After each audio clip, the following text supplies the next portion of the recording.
Uniform size आहे सगळ्या ताटाची. असं नाही का इथं मकाच ताट चांगलं आहे आणि तिकडं नादन आहे. तर तुम्ही सगळा प्लॉट बघू शकता, वाढ बघू शकता मित्रांनो मकाची किती. तर आपण हे मकाच्या प्लॉटला फवारणीपेक्षा खत व्यवस्थापनावर जास्त महत्व दिलेलं आहे. तर खत व्यवस्थापन करत असताना आपण इथं काय केलेलं आहे, जेव्हा आपली लागवड चालू होती तेव्हा आपण इथे 1-15-15 आणि 2 सुपर फॉस्फेट या बॅगा वापरल्या होत्या. आणि जेव्हा आपली आंबवणी होती तेव्हा आपण 1 युरिया, 1 पॉलिसल्फेट आणि 1 24-24चा वापर केलेला आहे. तर ह्याच्यामुळे काय झालेलं मित्रांनो, 15-15 मुळे तर आपण इथं मकाचं ताट बघू शकता आणि पॉलिसल्फेट मुळे पण पोटॅश असल्यामुळे आपण इथं मकाचं ताट बघा किती प्रकारे चांगल्या प्रकारे आलेले आहे. इथं आपण कंस बघू शकता, मकाची वाढ बघू शकता.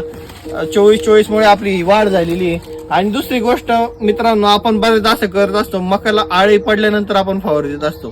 तर शक्यतो मित्रांनो, मकाला आळी पडण्याआधी जर तुम्ही फवारणी केली तर तिचं कुठलंही डॅमेज होत नाही आपल्या मकाला आणि त्यामुळे आपली मका ही